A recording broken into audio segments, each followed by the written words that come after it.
وطن افسانه پردازه، تو را افسانه میخواند.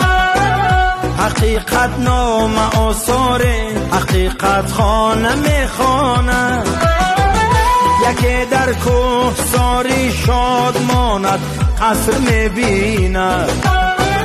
یکی کاشانه ای غم در بغل کاشانه میخواند. وطن ای جان، وطن ای دل، وطن ای سرزمین گل. بهشتی ما، بهشتی ما، بهشتی ما، بهشتی ما.